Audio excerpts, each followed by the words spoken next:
तो देखो बच्चों, अपना जो यूनिट चल रहा है और ये चल रहा है डी ब्लॉक एलिमेंट्स। ओके, आज हम इस ब्लॉक का लास्ट जो है टॉपिक डिस्कस करेंगे और ये टॉपिक है पोटेशियम पर मैग्नेट। Okay, KMnO4। इसके बारे में जैसे अपन ने इससे पहले वाले वीडियो में K2Cr2O7 को डिस्कस किया था, है ना। और आज हम डिस्कस करेंगे पोटेशियम पर मैग्नेट KMnO4। मीन्स इसकी प्रिपरेशन, है ना, प्रॉपर्टीज, स्ट्रक्चर, इसके बारे में। तो सबसे पहले तो हम लेंगे क्या, प्रिपरेशन के बारे में कि ये कैसे प्रिपेयर्ड किया जाता है। तो इसका है preparation from pyrolusite ore. Manganese का एक ही मेन ओर है, वो है पायरोलुसाइट। पायरोलुसाइट को ऑक्सीजन की प्रेजेंस में QH या बेस के साथ फ्यूज्ड किया जाता है, तब बनता है पहले पोटेशियम मैग्नेट, जो कि ग्रीन कलर का सॉलिड होता है। और फिर उस मैग्नेट आयन को पर मैग्नेट में ऑक्सीडाइज्ड किया जाता है कई अलग अलग रिएजेंट्स द्वारा, इलेक्ट्रोलिसिस द्वारा। ओके, तो देखो बच्चों, पायरोलुसाइट होता है MnO2, है ना, और यूज किया जाता है यहाँ पर KOH और प्लस क्या O2, तब बनता है यहाँ पर K2MnO4। ये 2 ले लें, है ना, और यहाँ 2 लगा दे तो ये हो गया 4 प्लस यहाँ से 2H2O रिमूव होगा। अब देखो ऑक्सीजन पूरे हो गए हैं हमारे पास, इस तरफ हैं 8 और 2 10, और इधर हो रहे हैं हमारे पास 4 और 4 8 और 2 10। ठीक है, तो ये जो बनता है, ठीक है बच्चों, ये होता है ग्रीन कलर सॉलिड, है ना। यहाँ पर मैग्नीज जो है वो 6+ स्टेट में। तो पहले इस तरह से K2MnO4 बनाया गया, ठीक है। अब आता है K2MnO4 को KMnO4 में ऑक्सीडाइज्ड करना। तो इसके लिए क्या करते हैं, K2MnO4 प्लस H2O 3 मोल लिए जाते हैं, और यहाँ पर होता है एसिडिक मीडियम। तब ये चेंज हो जाता है KMnO4 2 प्लस, या हम इसको बैलेंस करेंगे, पहले हम इसको ले लें KMnO4 प्लस MnO2। ओके, तो यहाँ पर हम कर दें 2 लगा दें तो हो गए 4 में से 6 हो गए ना ये तो यहाँ पर हमें चाहिए है प्लस, यहाँ पर और ऑक्सीजन हो जाएंगे तो 2 KMnO4 प्लस MnO2। तो यहाँ पे मान लो मैं 2 लगा दूँ और यहाँ लगा दूँ 4 KOH प्लस, यहाँ ले लो आप इसको 4 KOH। तो Mn2 और 3 हो गए पोटेशियम, टोटल थे 6, तो 6 में से 4 2 यहाँ हो गए, 4 यहाँ हो गए। और हाइड्रोजन ऑक्सीजन देखो तो 4 थी 12, 4 दूनी 8, 2 10, 4 14 हो रहे हैं। तो हमें यहाँ पर लगा देंगे हम क्या 2, तो अब हो गए 12 2 14। तो ये हमारे पास कितने हो रहे हैं 8 2 10 4 14। ठीक है, तो ये बदल गया इस तरह से 7+ में, और ये क्या था बच्चों 6+, और ये क्या है 4+।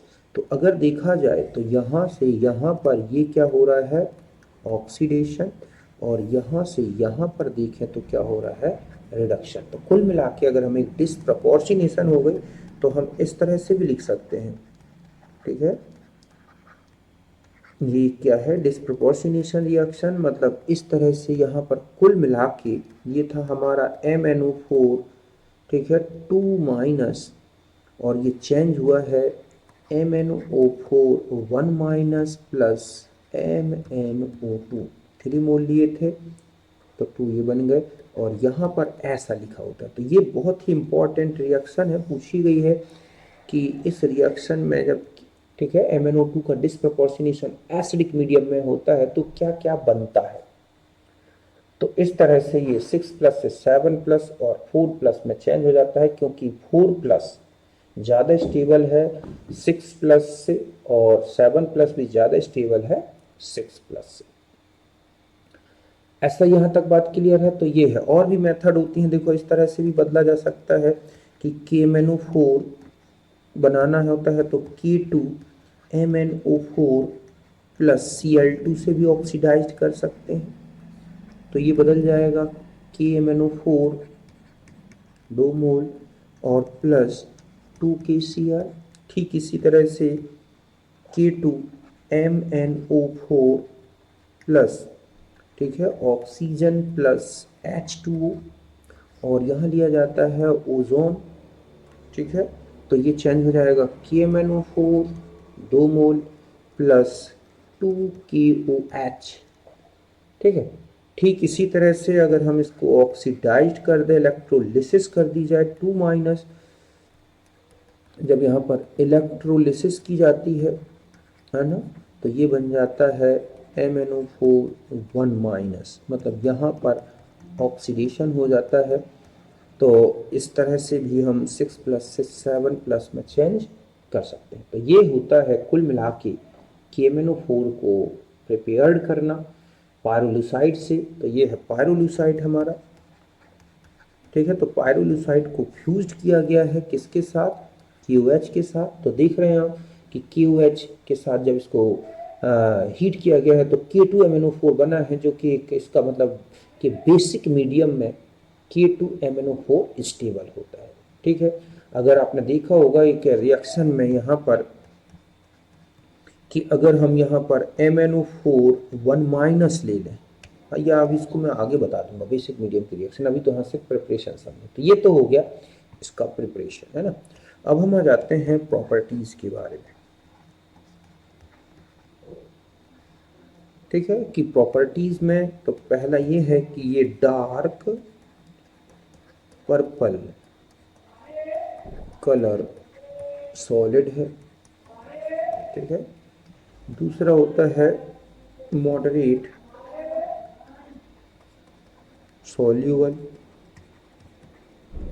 इन वाटर, ये मतलब बहुत ज़्यादा तो नहीं घुलता लेकिन हाँ घुलता है ना। देखा होगा लैब में जो डार्क पर्पल कलर का सॉल्यूशन बनाया जाता है KMnO4 का टाइट्रेशन में, तो वो यही KMnO4 लिया जाता है ना। फिर आते हैं हीट इफेक्ट।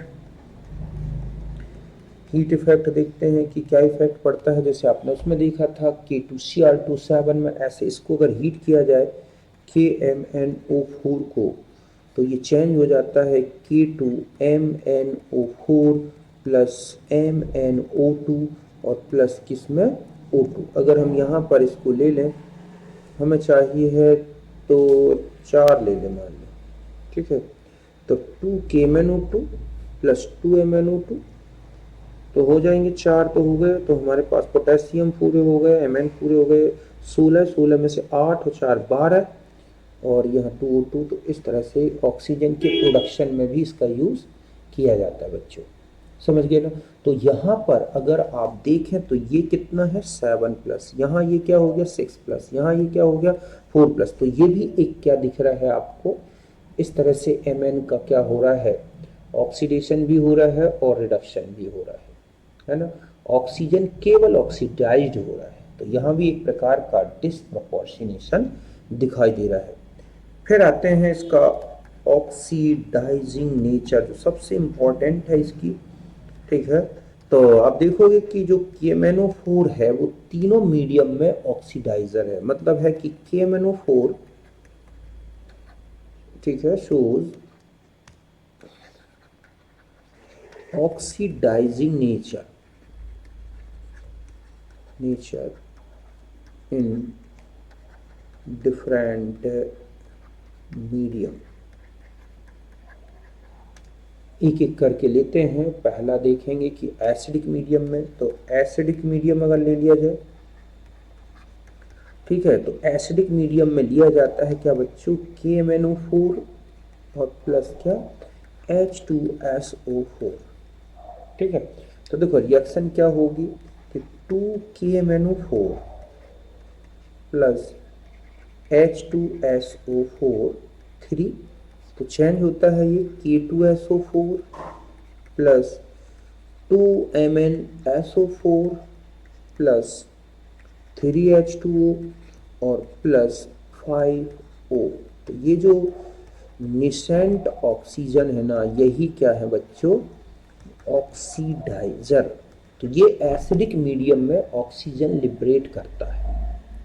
और इस तरह से एसिडिक मीडियम में अगर आपसे पूछा जाए कि KMnO4 में Mn की कौन सी स्टेट स्टेबल है, तो आप देख रहे हैं कि यहाँ +2, मतलब हम कुल मिला के ऐसे लिख सकते हैं कि MnO4 1 minus plus 8H plus लगेंगे इस पूरी प्रोसेस में। तो कितने यहाँ पे लग गए आपके पास, K2SO4 2MnSO4, ठीक है थे, और प्लस यहाँ पर ये 5 इलेक्ट्रॉन लेगा और चेंज हो जाता है Mn2 प्लस में और प्लस 4H2O में। ये कुल मिला के रिएक्शन होती है और इसका जो इलेक्ट्रोड पोटेंशियल है, पहले मैं इसका n फैक्टर बता दूं, तो यहाँ जो n फैक्टर है वो है 5। आपसे पूछा जाए इक्विवेलेंट मास क्या होगा एसिडिक मीडियम में KMnO4 का, तो m/5, और जो इसका इलेक्ट्रोड पोटेंशियल है MnO4 1 माइनस से Mn2 प्लस में कन्वर्ट होने का, वो है 0.152 वोल्ट, जो कि K2Cr27 से थोड़ा ज़्यादा है। तो इस तरह से ये एक अच्छा ऑक्सीडाइज़र है। अब हम आते हैं इसकी कुछ इम्पोर्टेंट, ठीक है, रिएक्शंस के बारे में। पहले एसिडिक मीडियम की ले लें कि कौन कौन सी ऐसी रिएक्शन है। तो देखो FAS को जो है वो किस में चेंज करेगा, अभी आप देखोगे Fe3 प्लस में। मतलब अगर हम यहाँ पर लें FeSO4 इंटू NH4 का whole twice SO4 into 6H2O, और ये 2 मोल और प्लस है ना, यहाँ H2O और प्लस यहाँ पर क्या O, तो ये चेंज हो जाता है Fe2SO4 का होल थ्राइस प्लस ये निकल जाएंगे 2NH4 का होल ट्वाइस SO4 प्लस 6 दूनी 12 और 13 क्या निकलेंगे H2। तो यहाँ पर जो ये Fe2 प्लस था वो किस में चेंज हो गया बच्चों, 3 प्लस में। Na2SO4 का कोई यहाँ पर इफेक्ट नहीं पड़ा, मतलब वो ना तो ऑक्सीडाइजर है ना रिड्यूसर है। तो मैं यहाँ ये कहूँ कि इसका n फैक्टर कितना है, तो ये कितना है बच्चों 5, और इक्विवेलेंट मास कितना है, ठीक है, तो ये आप लिखोगे n फैक्टर इसका 1 है, यहाँ गलत दिख गया 1, तो ये हो गया इक्विवेलेंट मास। ध्यान रखें कि अगर हमें वो निकालना हो, जैसे कि मोल्स ऑफ KMnO4 है ना, अपॉन यहाँ पर मोल्स ऑफ FAS, तो यहाँ पर लिखा जाएगा n फैक्टर ऑफ, ठीक है, FAS, यहाँ पर FAS का क्या ले लो आप, FAS का n factor upon n factor of KMnO4। तो समझ रहे हो आप कि अगर हम ये कहें कि अगर 1 मोल, तो यहाँ पर आप देखो इसका n फैक्टर ये 1 होता है और यहाँ क्या 5, तो 1 मोल ऐसे ले सकते हो आप कि 1 मोल KMnO4, तब आपको चाहिए 5 मोल FAS। इस बेस पर कितने भी मोल दे दिए जाएं कि 2 मोल KMnO4 है तो कितना FAS लगेगा, या 5 मोल, ठीक है, FAS, तो आपने देखा 1 मोल KMnO4, तो मैं कहूँ 1 मोल अगर ये ले लिया जाए FAS, तो ये हो जाएगा 1/5 मोल, समझ गए बच्चों, KMnO4। इस बेस पर आप रेडॉक्स इक्वेशन में बैलेंसिंग भी कर सकते हैं और कितने मोल के लिए कितना जरूरी है वो निकाल सकते हैं। एक तो ये, दूसरा पूछा जाता है ऑक्जेलिक एसिड के साथ, तो COOH प्लस, ठीक है, यहाँ लगता है O, तो ये बन जाएगा। और मैं ये बता दूं कि इस इक्वेशन में किससे मल्टीप्लाई करना होगा बच्चों आपको, 5 से, तब आप पूरी बैलेंसिंग से निकाल सकते हो। तो ये बन जाएगा 2 मोल क्या CO2 और प्लस एक क्या बनेगा बच्चों H2O, इसमें भी किसकी जरूरत पड़ेगी 5। तो इसका जो यहाँ पर n फैक्टर आता है बच्चों वो 2, क्योंकि यहाँ माइनस होता है और यहाँ जाके ये निकल जाते हैं इलेक्ट्रॉन। ऑक्सीजन को ये दोनों ये प्रोवाइड करा दिए जाते हैं और इसीलिए वो ऑक्साइड में चेंज हो जाता है, तो इसका n फैक्टर है 2। तो बस अगर आप मैं कहूँ कि यहाँ पर मोल्स ऑफ, ठीक है, H2C मतलब ऑक्जेलिक एसिड, बल्कि यहाँ पर हम ऐसे ले लें कि moles of oxalic acid, moles of, ठीक है, ऑक्जेलिक एसिड अपॉन में यहाँ मैं कहूँ कि मोल्स ऑफ KMnO4, तो आप क्या लिखेंगे यहाँ पर n फैक्टर ऑफ KMnO4, ठीक है, अपॉन यहाँ पर हो जाएगा n फैक्टर ऑफ H2C2O4 मतलब ऑक्जेलिक एसिड H2C2O4। तो आप देख रहे हैं कि KMnO4 का 5, y यहाँ क्या हो जाएगा 2। तो इस तरह से 5 मोल किसके, ऑक्जेलिक एसिड जब यूज होंगे तो 2 मोल क्या लगेंगे बच्चों, KMnO4 during the redox reaction. इस बेस पर आप बैलेंसिंग कर सकते हैं, इस बेस पर आपको मोल्स निकाल सकते हैं कि 1 मोल ऑक्जेलिक एसिड के लिए कितना लगा। तो अगर मैं कहूँ 1 मोल ऑक्जेलिक एसिड ले लिया जाए तो ये हो जाएगा 2/5 मोल ऑफ क्या बच्चों, KMnO4। ऐसे आप कोई भी रिडॉक्स इक्वेशन को बैलेंस कर सकते हैं अगर आपसे n फैक्टर निकालना आ जाए तो। इस तरह से ठीक एक और रिएक्शन है इसी के साथ इसकी, और वो होती है फेरस ऑक्सीलेट के साथ FeC2O4। तो यहाँ पे लगता है H2SO4 प्लस क्या बच्चों O, तभी चेंज हो जाता है Fe2SO4 का होल ट्वाइस, मतलब कुल मिला के ये 2 लगेंगे, है ना। और यहाँ पर हो गया, और SO4 चाहिए 3, तो यहाँ पर हमें चाहिए होगा कितना, प्लस 3O। तो ये बन गया FeSO4 प्लस 3H2O और प्लस 4CO2।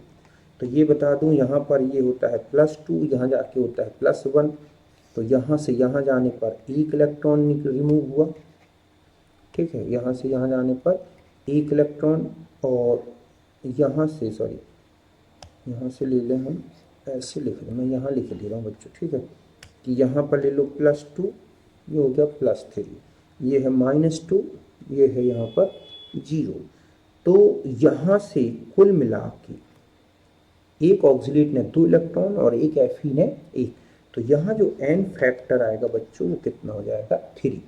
तो आप ऐसे लिख सकते हैं मोल्स ऑफ FeC2O4 अपॉन यहाँ पर आ जाएगा मोल्स ऑफ, ठीक है, KMnO4 equal to n factor of KMnO4 upon n factor of FeC2O4, तो ये हो जाएगा 5/3। तो इस तरह से, और एक रिएक्शन और लेते हैं चौथी, और वो है विद KI, ठीक है, कि KI में क्या होगा। तो देखो बच्चों KI 2 मोल प्लस H2O और प्लस O मिलके बना देता है ये KOH 2 मोल प्लस आयोडीन, और इसमें भी किससे मल्टीप्लाई होगा 5, और यहाँ पर इसका जो n फैक्टर है वो कितना है 1, ठीक है। ठीक और भी 1-2 रिएक्शन है, जैसे कि H2S लिया जाए और यहाँ पर ऑक्सीजन से रिएक्शन करता है तो बना देता है H2O प्लस क्या S, यहाँ भी 5 से, और ये एक मिल्की PPT आ जाता है। तो ये है कुछ एसिडिक मीडियम की रिएक्शंस KMnO4 की, और मैंने आपको बैलेंसिंग बता दी, ठीक है। इसी तरह से दूसरा है जो मीडियम लिया जाता है, और वो है न्यूट्रल और फेयरली बेसिक मीडियम, ठीक है। और यहाँ बता दूँ ये सबसे स्ट्रॉन्गेस्ट ऑक्सीडाइजर होता है, मतलब रिएक्शन ऐसे चलेगी यहाँ पर KMnO4 प्लस H2O, तब ये बदल जाता है, ठीक है, QH 2 मोल प्लस 2MnO2 प्लस 3O। यहाँ पर ये 7 प्लस था और यहाँ जाके 4 प्लस में, तो इसका मतलब 7 प्लस से ज़्यादा स्टेबल है 4 प्लस, क्योंकि यहाँ पर जब 4 इलेक्ट्रॉन निकाल दोगे 7 में से तो 3 बचेंगे जो T2G में हाफ फिल्ड रहते, इसलिए सबसे स्टेबल होते हैं। ठीक है, अब यहाँ पर ये देखो, तो इसका अगर मैं कहूँ कि n फैक्टर कितना है, तो इसका n फैक्टर है यहाँ पर 3।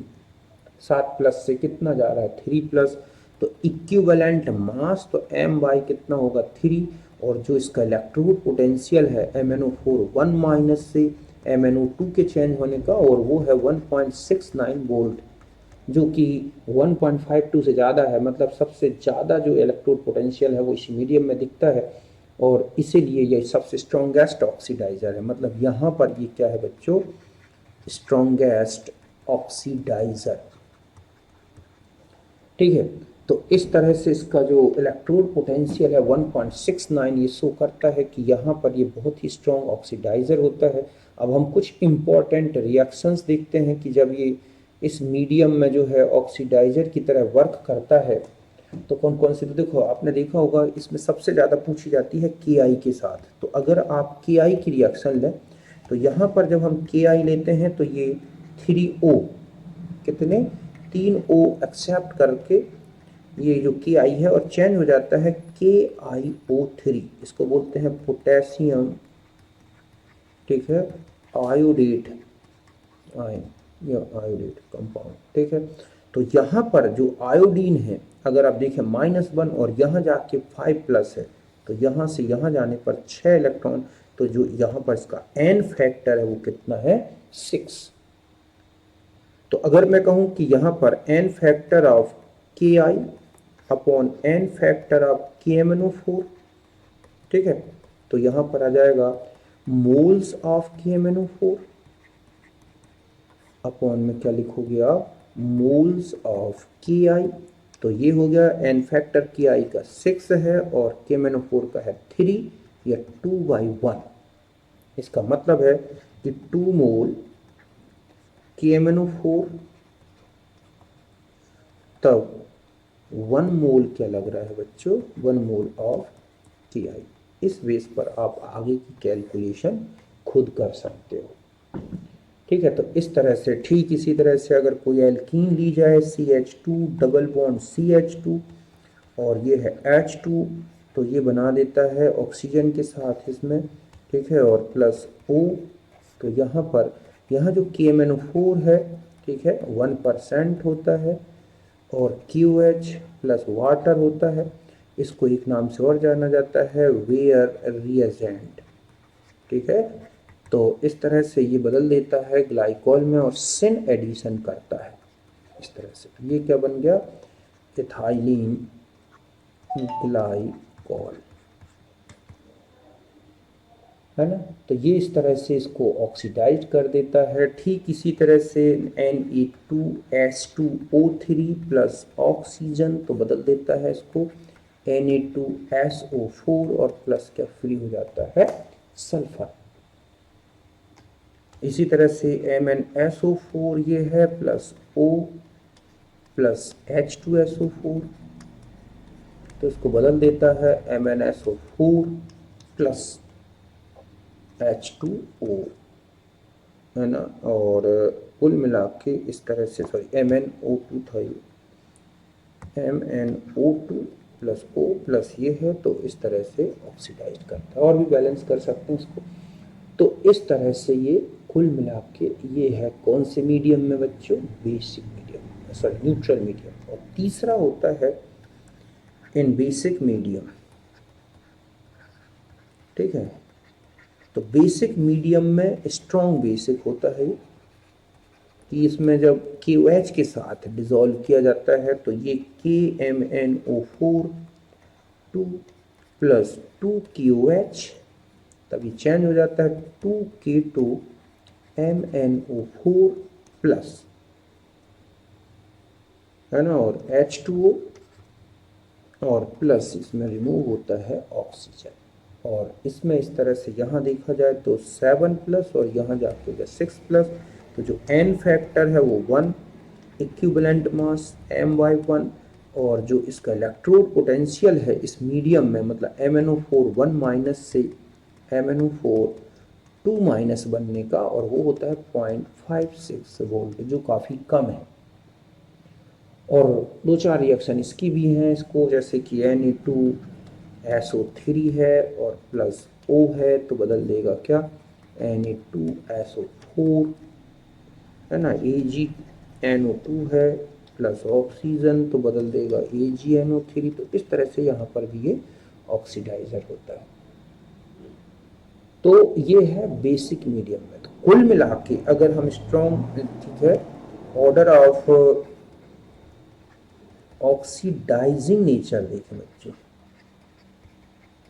Nature of KMnO4 and K2Cr2 7। तो पहली बात तो ये ध्यान रखें कि KMnO4 स्ट्रॉन्गेस्ट देन K2Cr2O7। एक तो ये है KMnO4 ज़्यादा स्ट्रॉन्ग है देन K2Cr2। देखोगे KMnO4 टर्सरी अल्कोहल को भी ऑक्सीडाइज कर देता है, लेकिन K2Cr2 टर्सरी अल्कोहल को ऑक्सीडाइज नहीं करता।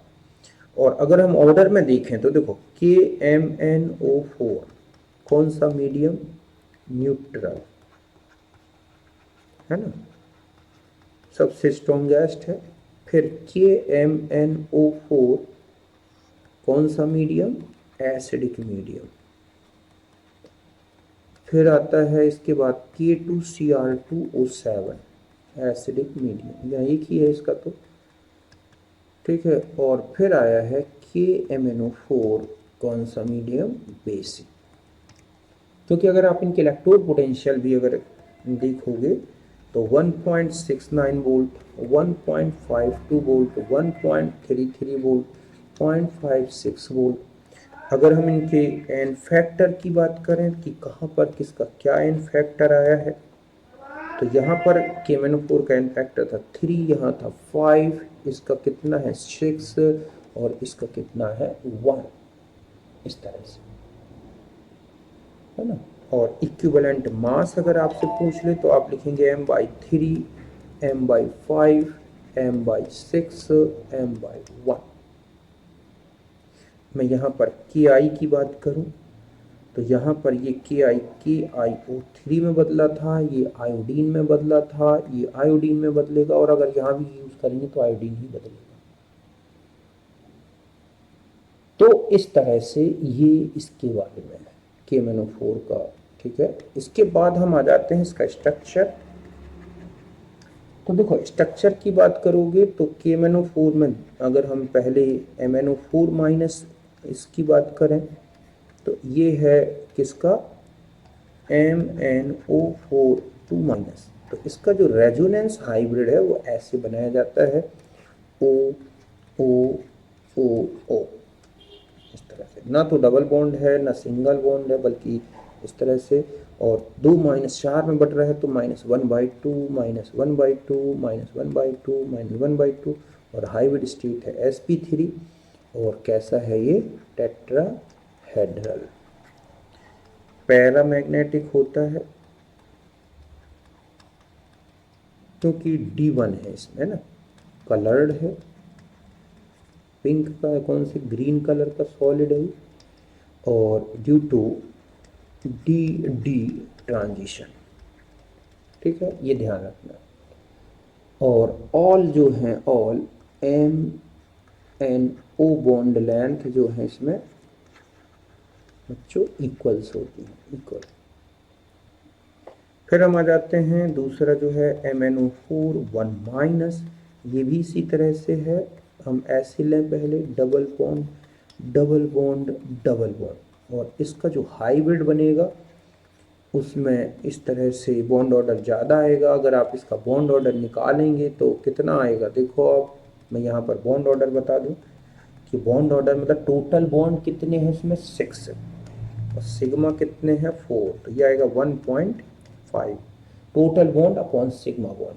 और इसका अगर हम बॉन्ड ऑर्डर देखें तो यहाँ पर पहले तो चार्ज 1/4, -1/4, -1/4, -1/4। और इसका अगर बॉन्ड ऑर्डर निकालूं तो टोटल बॉन्ड है 7 और 4 है सिग्मा, तो 1 पॉइंट और 30, तो ये हो जाएगा 1.75। ठीक है, ये हो गया। और इसमें भी वही है sp3 हाइब्रिडाइजेशन, और ये कैसा है, टेट्राहेड्रल। ये डायामैग्नेटिक है। कैसा है बच्चों, डायामैग्नेटिक, और कलर्ड है due to charge transfer transition, इसके कारण कलर्ड है। बात क्लियर है, ये है। तो ये हो गया KMnO4 का। KMnO4 also used in laboratory as a oxidizer in volumetric analysis। तो इसका यूज लैब में आपने देखा होगा, जो वॉल्यूमेट्रिक एनालिसिस है उसमें किया जाता है ना। और इसके अलावा ये वाटर में जो है स्टरलाइजिंग के लिए भी यूज़ होता है, क्योंकि इसमें एक एंटी बैक्टीरियल प्रॉपर्टी होती है, तो इसका यूज़ इसमें पानी के शोधन में भी किया जाता है। ये है। अब मैं एक दो तीन पॉइंट बता दूं कि ऑक्साइड्स, इसके बारे में आता रहता है। ऑक्साइड्स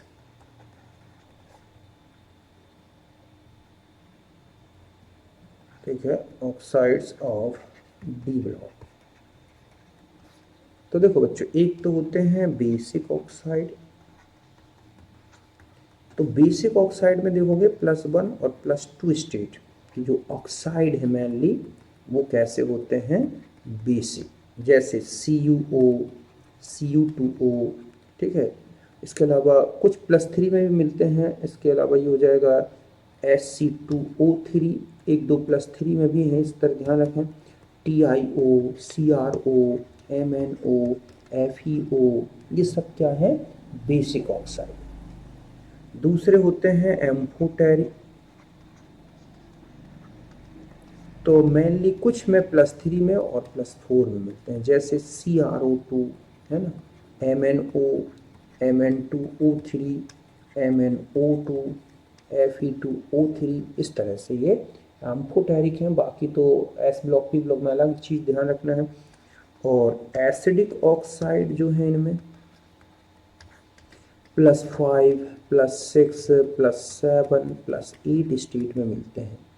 ठीक है, एसिडिक होती हैं और कोवेलेंट है, जैसे कि CrO3 है ना, Mn2O7 है, और इसके अलावा ऑस्मियम टेट्राऑक्साइड है, रुथेनियम टेट्राऑक्साइड है। तो इस तरह के जो ऑक्साइड है, तो ये सब क्या है बच्चों, एसिडिक ऑक्साइड। और मिक्स्ड ऑक्साइड की बात करूँ मैं, तो मिक्स्ड ऑक्साइड भी 2-3 होते हैं इनके, जैसे Fe, ये है पहले तो Mn3O4, जो कि MnO प्लस MnO2 का मिक्सचर है। ऐसे ZnFeO4, जो कि Fe2O3 और ZnO का मिक्सचर होता है। नहीं, इसका फॉर्मूला भूल गया कि मैं, ये होते हैं MFe2O4। अच्छा हाँ, ठीक है। तो ये MO प्लस Fe2O3 का मिक्सचर, जैसे ZnFe2O4, तो ये है ZnO प्लस Fe2O3। खुद Fe3O4 भी होता है, जो कि FeO प्लस Fe2O3 का मिक्सचर है। तो इस तरह से ये ऑक्साइड्स होते हैं। तो इनके ऑक्साइड्स अच्छे से एक बार ज़रूर पढ़ें, मिलेंगे और भी हैं। तो ये था हमारा डी ब्लॉक आज, जो कि कंप्लीट कर दिया मैंने, है ना। K2Cr27 पहले ले लिया था, और ये वाला ये अच्छे से कर दिया मैंने। ठीक है, बाकी हम नेक्स्ट वीडियो में डिस्कस करेंगे।